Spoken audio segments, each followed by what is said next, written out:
Dudu, sasa wewe kwa sababu umekuwa ni advocate mzuri sana, haya mambo uliyapigania kusema kweli.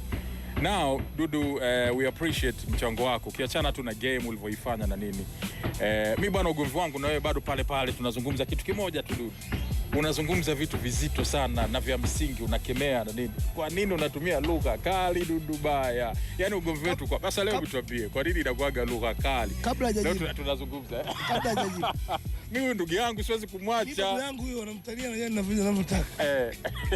Anakuaga yuko correct. Katika wrong way. Ewa. Yaani sisi tunaweza kukubaliana nawe 95%. Mjukuu anakukosoa babu yake. Sawa, sikiliza sasa Dudu. Haya mjukuu unakusikiza. Anakuwa correct. Lakini sasa ile njia ya kupeleka ule usahihi wake. Ndio anaenda kwenye njia ambayo. Sasa yani huyu ni babu kifimbo cheza, lakini anapiga fimbo kichwani. Wakati fimbo anatakiwa upige makalioni na miguuni. Kwa nini? Hebu ya kiukweli umeuliza swali zuri sana. Na unajua mimi kama ilivyotokea Mlimani City. Hiyo tuachane. Ishapita. Tuachane na. Huwa ninapokemea jambo analolifanya mwanadamu na Mwenyezi Mungu linamchukiza.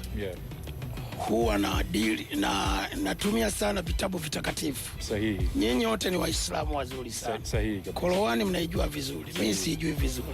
Mimi Mkristo, Roman Catholic.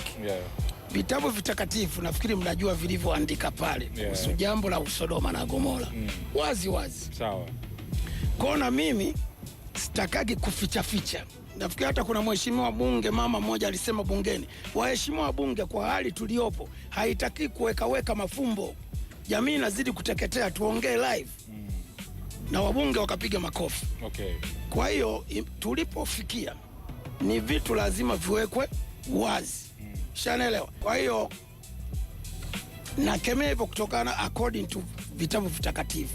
Lakini ninachoweza kusema tu kwamba kupitia UFM na Azam TV Media mnaotusupport miaka 30, UTV sinema zetu na vyombo vyote vya habari, wasitarajie huo ukali wa maneno utatokea kwenye show ya kesho.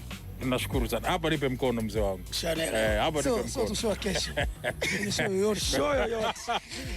Kwa sababu Dudu, hapa uwanja wako wa nyumbani. Yaani hapa unajua Dudu, kitu ambacho pengine labda ambacho unaweza ukawa pengine umekifikiria labda sio kwa ukubwa, ni kwamba hii issue ni kama vile wanakuja kuwaheshimisha nyinyi wa Mwanza, yani kwenye ufalme wenu ndo mnakuja kutoa heshima yenu hapa. Ushaelewa?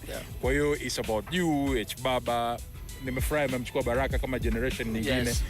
Tena hasa wewe, kwa sababu wewe mzee wangu, yani mimi ndo mfalme. Mimi ndo mfalme. Mimi mpaka leo Mwanangu Huna Nidhamu is my favorite track. Yani mpaka leo I like the flow. Napenda pia yule alitengeneza ule mdundo, ile bass. Nilikwambia vitu ambavyo navipenda, si ndio? And that time was really hard time. Unajua kuscore number of hits kama vile haikuwa jambo dogo. So unajua kwa hiyo nitafurahi sana nikiona kwamba unaidominate katika nani FM kutoka Dar es Salaam, Tanzania.